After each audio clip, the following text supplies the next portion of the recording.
विद्या सरल अध्ययनमाला भारत की स्थापत्य कला का इतिहास एमई हिस्ट्री 3rd सेमेस्टर में लास्ट वाला पेपर 4th, जिसमें हम भारत का स्थापत्य पढ़ेंगे, स्थापत्य कला का इतिहास। पहली यूनिट है स्थापत्य की अवधारणा। स्थापत्य की अवधारणा। वास्तु एवं स्थापत्य के अर्थ महत्व की विवेचना कीजिए। स्थापत्य से आप क्या समझते हैं, क्या आशय है, उसके अर्थ एवं महत्व पर प्रकाश डालिए।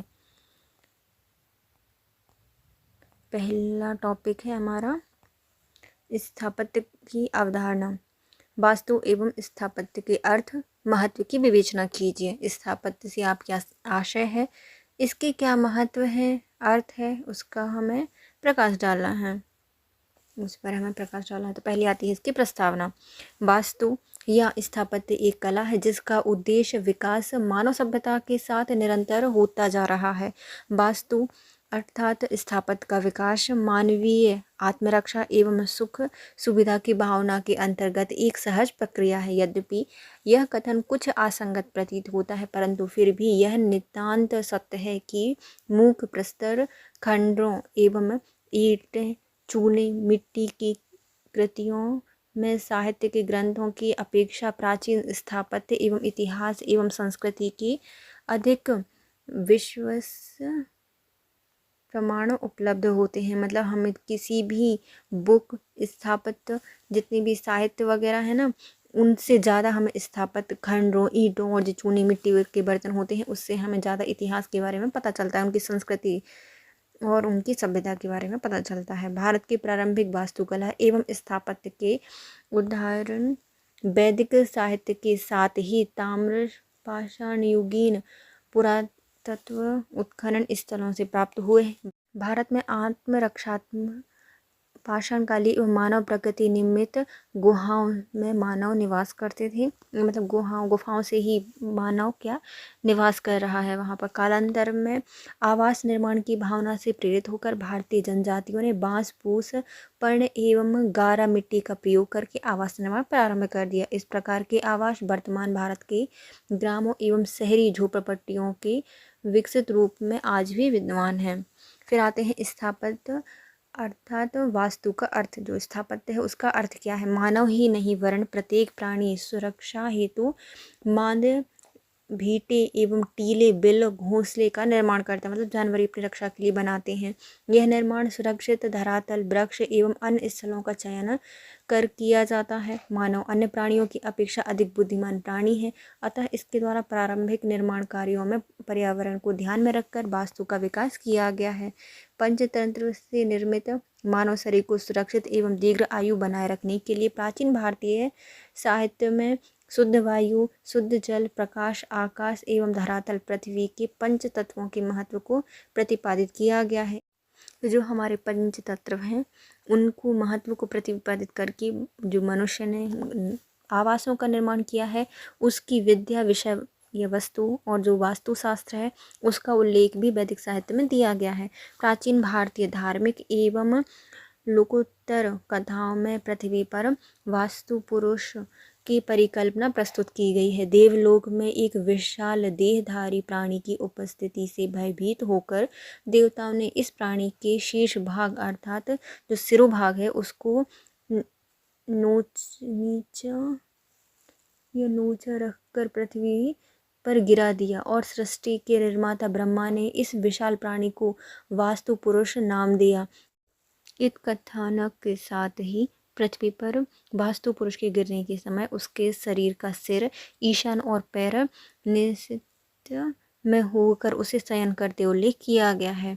वर्तमान में भी मानव द्वारा इस प्रकार शयन करने की विधि को शास्त्रोक्त या वैज्ञानिक ढंग से निरूपित किया गया है। इस वास्तु पुरुष की कल्पना के साथ ही वास्तु विद्या शास्त्र एवं स्थापत्य की प्रारंभिक अवस्था का विधान शिल्पी विश्वकर्मा द्वारा निर्देशित किया गया था। विश्वकर्मा द्वारा निर्देशित आवास निर्माण एवं अन्य निर्माणों में ज्योतिष शास्त्र की भूमिका भी अहम रही है। ज्योतिषियों ने आवास एवं गृह निर्माण हेतु भूमि के चयन क्रय एवं निर्माण की शुभ तिथियों का उल्लेख करके वास्तुविद्या को दिशा प्रदान की है। वास्तुविद्या भवन निर्माण एवं स्थापत्य का संदर्भ प्राचीन भारतीय संस्कृति के स्रोत वेद, पुराण, रामायण, महाभारत एवं संस्कृत साहित्य में भी प्राप्त होता है। भारत के स्थापत्य के इतिहास में वास्तु एवं ज्योतिष शास्त्र का महत्व प्राचीन काल से ही रहा है। मानव सभ्यता के विकास के समय से ही आवास मानव की प्रारंभिक एवं अनिवार्य आवश्यकता रही है। यद्यपि स्थापत्य कला के अंतर्गत भवन निर्माण, मंदिर, मस्जिद, अन्य धार्मिक स्थलों के साथ अन्य सार्वजनिक निर्माण कार्य किए जाते हैं, तथापि प्रारंभिक मानव विकास कार्य में मानव द्वारा निर्मित घास फूस, पर्ण कुटिया एवं मिट्टी के द्वारा निर्मित छप्पर युक्त आवासों को भी वास्तुकला के अंतर्गत ही समावेश किया जा रहा है। विकास तथा मानव सुरुचियों की वृद्धि के साथ काष्ठ, ईंट, पाषाण, सीमेंट, लोहे के प्रयोग के साथ विशाल आवास, मंदिर एवं सार्वजनिक कार्य हेतु स्थापत्य कला में उत्तरोत्तर विकास हुआ। स्थापत्य कला का रूप हमारे आवास, मंदिर, प्रासाद आदि संरचनाओं में परिलक्षित होता है। स्थापत्य कला का व्यापक क्षेत्र लगातार विस्तृत होता जा रहा है।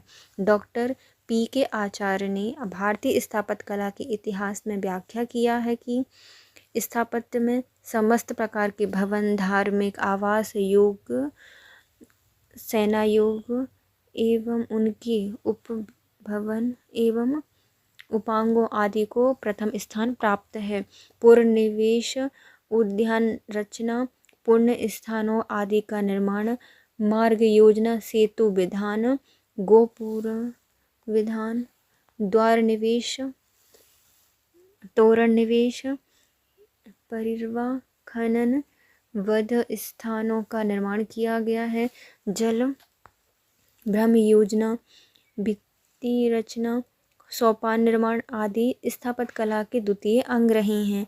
स्थापत्य कला के तृतीय भाग में भवन की साज सज्जा हेतु उपस्कर अर्थात फर्नीचर, सैया, मंजूषा, त्रिविच्छे, पंजनीर, यान, द्वीप, मार्गद्वीप, स्तंभ का समावेश किया जाता है। मूर्ति निर्माण कला स्थापत्य का सहचारी होता है।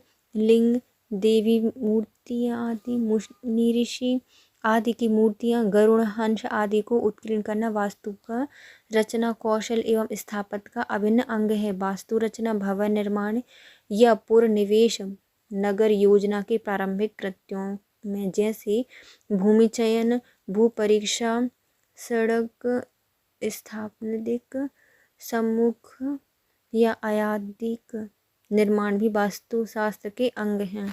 तो हमारे जो वास्तु कला आती है किसी भवन निर्माण या फिर जो मंदिर वगैरह हैं उनके निर्माण करने में जो सबसे पहला काम होता है उसका प्रारंभिक स्थान में आता है उसकी क्या बनाना, उसके लिए जगह देखना है ना, भवन के लिए है ना। उसके लिए क्या आता है, पुनर्निवेश, उद्यान वगैरह, पुण्य स्थानों आदि का निर्माण, मार्ग होनी चाहिए, सेतु विधान होना चाहिए, गोपुरम विधान, द्वार निवेश, तोरण निवेश, पूर्व खनन, वध स्थान का निर्माण, जल भ्रम योजना, भित्ति रचना, सोपान निर्माण, ये सब दूसरे में आते हैं। तीसरे में जो भवन है उसकी साज सज्जा आएगी, उसमें जो मूर्तियां हैं वो आएंगी, वहाँ का फर्नीचर आएगा, द्वीप आएंगे, यान आएंगे, ये सब देवी देवताओं का भी इसी में इन्हीं के साथ निर्माण किया जाता है। प्रारंभिक कृत्य में देख लिया हमने क्या क्या आ रहे थे, भूमि का चयन करना, भूमि का परीक्षण करना, सड़क स्थापना वगैरह पहले स्थान पर आती हैं। फिर आती है स्थापत्य में वास्तुविद्या का महत्व। जो वास्तुविद्या है वह कितनी महत्वपूर्ण है हमारे स्थापत्य कला में। वास्तुविद्या के रूप में विभिन्न निर्माणकार का ज्ञान शास्त्रीय रूप से ग्रहण कर भारतीय शिल्पियों ने स्थापत्य कला को मूर्त रूप देना अति प्राचीन काल से ही प्रारंभ कर दिया था। तो हमारी जो वास्तुकला है उसको हमने क्या किया है, शास्त्रीय ज्ञान ग्रहण करके उसके लिए एक मूर्ति का रूप दिया है। शास्त्रीय ज्ञान को बहुत पहले से ही भारतीय शिल्पियों द्वारा विधिवत उपचयन करते हैं और वह 8वीं शताब्दी ईसा पूर्व पाणिनि के ऋषिज्ञादि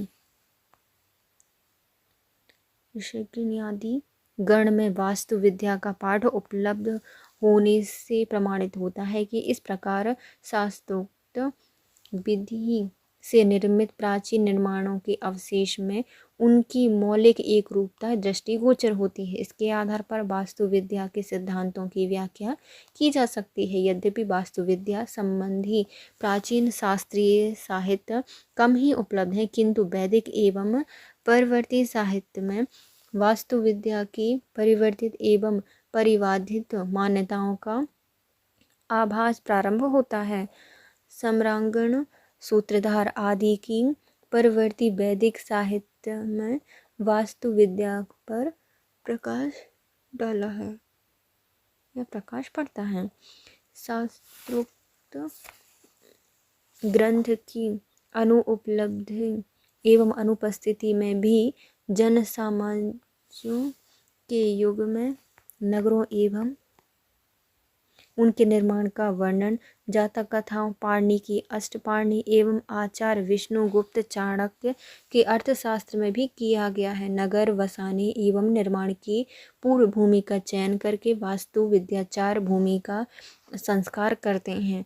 भूमि संस्कार एवं शोधन के पश्चात नगर मापन किया जाता है। पहले भूमि को देखा जाएगा, मापा जाएगा, उसका शुद्धिकरण किया जाएगा, फिर उसके बाद क्या होगा, उसको मापा जाएगा। सर्वप्रथम परीखा, प्रकार एवं द्वार का निर्माण किया जाता है। पहले परीखा, प्रकार और द्वार बनाए जाएंगे। पाणिनि के अनुसार नगर द्वार का नामकरण किया जाएगा, तो जो नगर का द्वार है उसका नामकरण किया जाएगा। नगर प्रकार मतलब नगर के जो चारों ओर है वह उसको घेरने वाली दीवार को क्या कहा जाता है, नगर प्रकार कहा जाता है। उसके ऊपर कंगूरों के पीछे एक देवपथ किया जाता है। यदि पथ होता है तो कंगूरों के पीछे क्या बनाए जाते हैं, जो दीवार के पीछे है कंगूरों के पीछे देवपथ होता है। जिसके पश्चात नगर विन्यास के अनुसार मार्ग, राजभवन, वीथिकाओं के दोनों ओर आवास गृहों का निर्माण किया जाएगा। जातकों में उल्लेख किया गया है कि वास्तुविद्या विषाद जंगल जाकर काष्ठ का चयन करते थे। पाणिकालीन भारतवर्ष में नगर निर्माण में काष्ठ का सर्वप्रथम प्रयोग किया जाता था। परिणाम स्वरूप 8वीं शताब्दी ईसा पूर्व में निर्मित नगर भवन, राजप्रसाद इत्यादि के अवशेष मिलना कठिन हो गया है, क्योंकि तब लकड़ियों के बने हुए थे। पुरातत्वीय उत्खनन से प्राप्त राजगृह पाटलिपुत्र, उज्जैनी, विदिशा सहित अन्य प्राचीन नगरों के कुछ अवशेष के आधार पर तात्कालीन नगर विन्यासों पर प्रकाश गिरता है।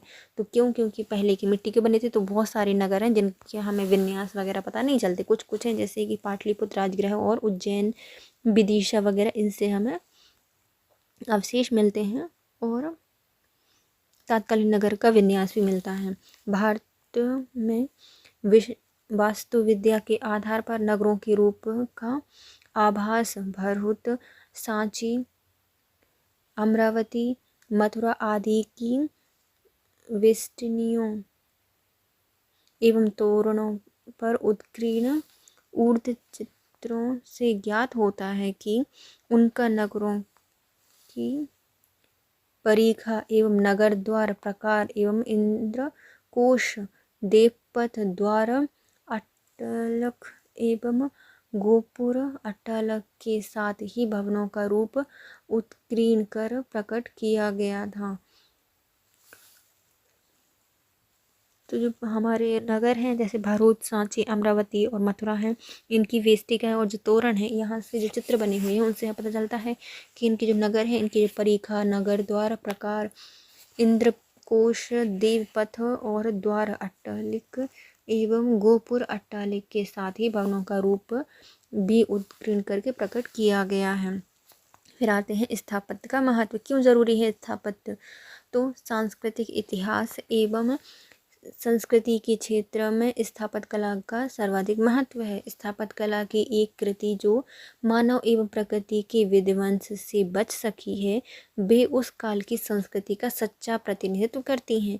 इनमें उनका निर्माण किया गया था जिसमें उनका निर्माण किया था। तो ये हमें स्थापत्य बताते हैं उनके बारे में। प्राचीन साहित्य का भंडार विशाल अवस्था है, किंतु इतिहास की पूर्वतम धुंधली सीमा तक अनुश्रुतियों को सिंचित करने के कारण प्राचीन साहित्य के आधार पर भारतीय संस्कृति का स्पष्ट ज्ञान करना कठिन प्रतीत होता है। उक्त स्थितियों में स्थापत्य कला के अंतर्गत किए गए विभिन्न निर्माणों के अवशेषों से संस्कृति का तथ्यात्मक ज्ञान प्राप्त होता है। भारत के स्थापत्य के इतिहास में हड़प्पा संस्कृति के अवशेषों से ज्ञात प्राग आर्यकालीन संस्कृति को एक पृथक वर्ग स्वीकार कर यदि विचार करें तो कहा जा सकता है कि अशोक महान की पूर्व की प्रस्तर जो स्थापत्य कला है उसके उदाहरण बहुत ही कम प्राप्त होते हैं।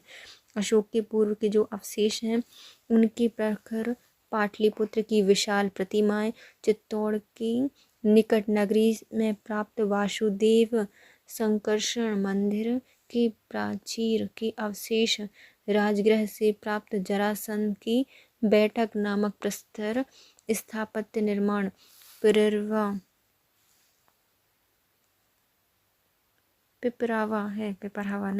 पिपरावा स्तूप से प्राप्त विशाल प्रस्तर भंडार, कोल्हुआ का प्रस्तर स्तंभ उल्लेखनीय है।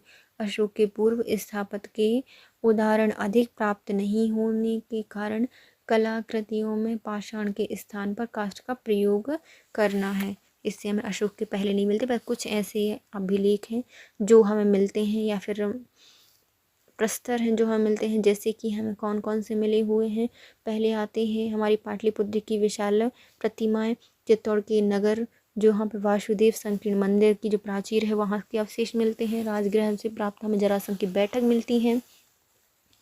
उसके पहले जो पिपरावा है वहाँ से विशाल प्रस्तर भांड मिला है, कोलुहा का प्रस्तर स्तंभ मिला है। इससे हमें पता चलता है इसके पहले कि हमें क्यों नहीं मिलते, क्योंकि पहले काष्ठ का प्रयोग किया जाता था। स्थापत्य का महत्व प्राचीन वैदिक साहित्य से ही स्पष्ट होता है। वेदों में वर्णित सामाजिक व्यवस्था में बढ़ई, कुम्हार, लोहार, बुनकर आदि उपयोगी वस्तु बनाने वालों के अतिरिक्त कलाकार, चित्रकार एवं सुनार एवं काष्ठ, हाथी दांत पर खुदाई करने वालों का उल्लेख भी मिलता है। स्थापत्य के क्षेत्र में शुंग एवं मौर्यकालीन पाषाण स्थापत्य से ज्ञान होता है कि यह ऐसी कृति कलाकारों द्वारा बनाई जाती थी जो अपने कार्य में दक्ष थे। इन्होंने केवल माध्यम को परिवर्तित कर काष्ठ के स्थान पर पाषाण पर तषण कार कर के स्थापत्य को, मतलब जो ये दक्ष थे ये क्या करते थे, पत्थर या फिर किसी भी से बड़ी बड़ी इमारतों पर कलाकारी की जगह इन्होंने काष्ठ का प्रयोग किया था बस, और ये भी बहुत दक्ष होते थे। स्थापत्य प्रदान किया गया था। बुद्ध युग के पूर्व निर्माण कार्यों में धर्म से कोई प्रेरणा प्राप्त नहीं होती थी। स्थापत्य कला कालांतर में धर्म की अनुगामिनी बन गई थी। पहले जब बौद्ध धर्म था, बौद्ध युग था, उसके पहले किसी भी स्थापत्य में भगवान को नहीं बनाया जाता था, है ना, उनकी कहानियाँ नहीं बनाई जाती थी, उनसे प्रेरणा नहीं ली जाती थी, अनुगामी नहीं थी। उसके बाद से धर्म की अनुगामी हो गई थी सारी स्थापत्य कला। पहले आते हैं बौद्ध स्थापत्य का महत्व। बौद्ध धर्म का क्या महत्व रहा है स्थापत्य में, तो बौद्ध स्थापत्य से आशय उन अवशेषों से है जिनका संबंध बौद्ध संघ विहारों से ज्ञात होता है। वस्तुतः भारत की स्थापत्य कला को बौद्ध, जैन, ब्राह्मण नाम देना उचित प्रतीत नहीं होता। भारतीय जो स्थापत्य है उसको हम 3 भागों में या फिर किसी भी भागों में नहीं बांट सकते, धर्म के आधार पर तो नहीं बांट सकते। प्राचीन भारत में शिल्पियों एवं कलाकारों की श्रेणी स्थापत्य संबंधी निर्माण कार्यों में अपनी कला कुशलता एवं साधन का प्रयोग करती थी।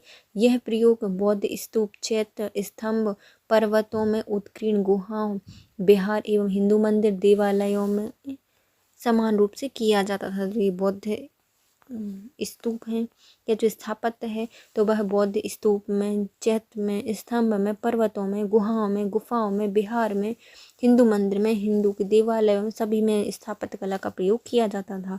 किंतु इन कलाओं एवं शिल्पियों द्वारा धर्म के आधार पर बौद्ध स्थापत्य कला को प्रदर्शित करना भारतीय स्थापत्य के इतिहास में एक विशेष महत्व रखता है। फिर आता है हिंदू एवं ब्राह्मण स्थापत्य का महत्व। भारत की स्थापत्य कला के इतिहास में बौद्ध एवं जैन स्थापत्य यद्यपि प्रारंभिक स्थापत्य की दृष्टि से महत्वपूर्ण रहा है, किंतु शुंग एवं गुप्त काल में ब्राह्मण धर्म के इनके पुनरुत्थान के बाद ही हिंदू एवं ब्राह्मण स्थापत्य का महत्व स्थापित हो गया। शुंग एवं गुप्त ब्राह्मण धर्मावलंबी थे। इस काल में अनेक हिंदू मंदिरों का निर्माण किया गया, जिनमें इस्लाम के विध्वंस एवं प्रकृति के प्रकोप से नष्ट होने के बाद वर्तमान में कुछ ही शेष बचे हैं। तिथि क्रम के अनुसार यह मंदिर शुंग, प्रारंभिक गुप्त, परवर्ती गुप्त शैलियों में विभाजित किए जा सकते हैं। छोटे चौरस छत्र युक्त एक गर्भगृह और प्रायः सादी भातों के साथ स्तंभ युक्त सभा मंडप से घिरे हुए और विशाल शिखर युक्त मंदिर प्रारंभिक गुप्तकालीन स्थापत्य के नमूनों के अवशेष उपलब्ध हैं। उत्तर भारतीय शिखर युक्त मंदिर स्थापत्य का विकास परवर्ती गुप्त काल में हुआ है। फिर आते हैं परवर्ती गुप्त स्थापत्य कला का विकास गंगा की घाटी से बंगाल तक के विस्तृत क्षेत्र में हुआ है। इस प्रकार की स्थापत्य कला के अंतर्गत गर्भगृह एवं शिखरों का पृथक विकास होकर बड़े मंदिरों का निर्माण प्रारंभ हो गया था। भीतरगांव का ईंटों का मंदिर, बंगाल के बंकुरा के निकट चिनपुर एवं मानभूमि आदि स्थलों पर विकसित मंदिर स्थापत्य के अवशेष उपलब्ध हुए हैं। इसी श्रृंखला में 600 ईस्वी में निर्मित ललितपुर के निकट देवगढ़ का दशावतार मंदिर स्थापत्य उल्लेखनीय है। फिर आते हैं पूर्व मध्यकालीन भारतीय स्थापत्य का महत्व। भारतीय इतिहास में सन 600 से 1200 ईस्वी का काल पूर्व मध्यकाल कहलाता है और इस काल को हम पूर्व राजपूत युग जो कि 600 से 900 ईस्वी एवं उत्तर राजपूत युग जिसमें 900 से 1200 ईस्वी में व्यक्त किया जाता है। तो मतलब हमारा जो भारतीय इतिहास है उसको हमने दो भागों में विभाजित किया है। पहला 600 से 900 तक जिसमें पूर्व राजपूत युग आता है और फिर 900 से 1200 जिसमें हमारे उत्तर राजपूत युग आता है। पूर्व राजपूत युग स्थापत्य की नियमित एवं क्रमबद्ध उन्नति के लिए प्रसिद्ध रहा है, लेकिन जो उत्तर राजपूत युग है इसमें विभिन्न प्रादेशिक शैलियों की मंदिरों एवं मूर्तियों का निर्माण किया गया है। पूर्व मध्यकाल में ही मंदिर निर्माण की उत्तर भारतीय नागर शैली एवं दक्षिण भारतीय द्रविड़ शैली का विकास हुआ था। तो जो हमारा पूर्व मध्यकाल है इसी में जो मंदिर निर्माण की दो प्रमुख कला है नागर शैली और द्रविड़ शैली, उनका विकास हुआ था। सुदूर दक्षिण की चालुक्य शैली से निर्मित मंदिरों की स्थापत्य नागर शैली एवं द्रविड़ शैली का सम्मिश्रण दृष्टिगोचर होता है। इस काल में विशेषतः मंदिर स्थापत्य शैली का महत्व स्थापित हो गया था। यह काल विभिन्न प्रादेशिक स्थापत्य शैली के विकास की दृष्टि से भी महत्वपूर्ण रखता है। फिर आता है मध्यकालीन भारतीय स्थापत्य का महत्व। भारतीय इतिहास में 12वीं शताब्दी में इस्लाम के आगमन के साथ ही मध्यकाल प्रारंभ हो जाता है। भारत में इस्लाम की सत्ता को दो भागों में विभाजित किया जाता है। पहला आता है सल्तनत काल जिसको हम 1200 से 1526 तक डिवाइड करते हैं। दूसरा आता है मुगल काल जिसको हम 1526 से 1750 तक विभाजित करते हैं। प्रथम काल में सुल्तानों ने और द्वितीय काल में बादशाहों ने भारत पर शासन किया है। सल्तनत काल में स्थापत्य कला की सीमित विकास हुआ था। प्रारंभिक सुल्तानों ने अपने काल में मकबरे, मस्जिद एवं अन्य भवनों के निर्माण में हिंदू कालीन निर्माण विशेषतः मंदिरों को ध्वंस करके उनकी सामग्री का प्रयोग किया था। अतः उनके द्वारा निर्मित निर्माण में स्थापत्य पर हिंदू स्थापत्य का प्रभाव स्पष्टतः दृष्टिगोचर होता है। तुगलक, खिलजी, सैयद एवं लोधी सुल्तानों के स्थापत्य में उनके द्वारा विदेशी शैली का प्रयोग करने के कारण ही हिंदू मुस्लिम स्थापत्य का समन्वय हो गया था। इस नवीन हिंदू मुस्लिम समन्वित स्थापत्य शैली के अंतर्गत दिल्ली सुल्तानों एवं प्राचीन मुस्लिम शासकों ने भवन, राज प्रसाद, दुर्ग, मकबरे, मस्जिदों का निर्माण किया गया। प्रांतों और उनकी राजधानियों में स्थानीय हिंदू कला का प्रभाव अधिक हो रहा है, ये अधिक रहा है। तो जो उनकी राजधानी थी, उनकी स्थानीय हिंदू कला का प्रभाव अधिक देखने को मिलता है। उनकी राजधानियों में नवीन प्राचीन स्थापत्य शैली का सूत्रपात एवं विकास होने लगा था। भारतीय इतिहास में मुगल काल नगरीकरण अर्थात नए नगरों के विकास के लिए प्रसिद्ध है। मुगल काल में अनेक प्रसिद्ध नगर विकसित हो गए थे। प्रारंभ में आगरा मुगल साम्राज्य की राजधानी बना, अतः अकबर एवं जहांगीर के कालों में इंडो सार्वजनिक शैली की स्थापत्य कला के आधार पर आगरा में अनेक भवन, मस्जिद एवं मकबरों का निर्माण किया गया था। तो किसमें बनी है ये? सार्वजनिक शैली में बनाया गया था आगरा। शाहजहां के समय दिल्ली राजधानी बना, अतः दिल्ली में लाल पीले पाषाण के साथ ही सफ़ेद संगमरमर की कलात्मक स्थापत्य के अंतर्गत निर्माण कार्य किए गए। मुगल स्थापत्य कला में हिंदू स्थापत्य के साथ ही ईरानी एवं तुरानी स्थापत्य का समन्वय भी हो गया। मुगल महान निर्माता थे, अतः भारतीय स्थापत्य शैली के इतिहास में मुगलकालीन स्थापत्य का महत्व सर्वोपरि माना जाता है। मुगल काल में ही दक्षिण भारत में विजयनगर एवं बहमनी स्थापत्य कला का विकास हुआ था। फिर आती है 18वीं से 19वीं एवं 20वीं शताब्दी में भारतीय स्थापत्य कला। अंग्रेजों के शासनकाल में परंपरागत भारतीय स्थापत्य शैली में परिवर्तन हो गया। अंग्रेजों ने भारत में बस्ती एवं फैक्ट्रियों के साथ ही कोठियों एवं यूरोपीय शैली के स्थायी आवास गृहों का निर्माण कराया। अंग्रेजों के द्वारा स्थापत्य क्षेत्र में गिरजाघरों की विदेशी स्थापत्य के आधार पर निर्माण किया गया। भारत में ब्रिटिश साम्राज्य की स्थापना के पश्चात विक्टोरिया युग में देश के विभिन्न भागों में शासकीय, गैर शासकीय कार्यालय एवं गिरजाघरों का निर्माण पाश्चात्य स्थापत्य शैली के आधार पर किया गया, किंतु 19वीं शताब्दी में आंग्ल शैली में निर्मित स्थापत्य शैली में ऐसी कोई विशेषता नहीं थी जो कि भारत में पूर्व प्रचलित गौरवमय स्थापत्य शैली का मुकाबला कर सकती है।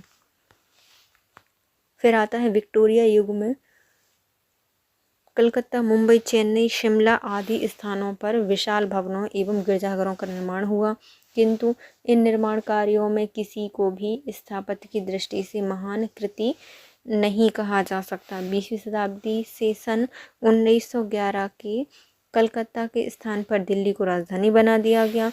दिल्ली को राजधानी के अनुरूप बनाने के लिए वास्तुशिल्पी डॉक्टर एडविन लुटियंस और उनके सहयोगी एडवर्ड वेकर ने परंपरागत भारतीय स्थापत्य शैली को अपनाकर बौद्ध, हिंदू एवं इस्लामी स्थापत्य की विशेषताओं से युक्त बड़ी अट्टालिका का निर्माण किया, किंतु इस सम्मिश्रण प्रयोग के पश्चात भी इसमें परंपरागत भारतीय स्थापत्य का आकर्षण स्थापित नहीं हो सका। इसमें एक राष्ट्रीय शैली का पूर्ण अभाव भी बना था।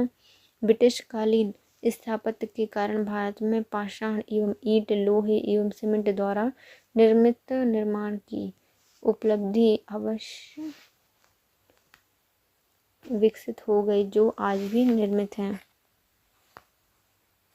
नेक्स्ट आता है हड़प्पा सभ्यता, जो कि नेक्स्ट इस क्वेश्चन को हम करेंगे नेक्स्ट वीडियो में।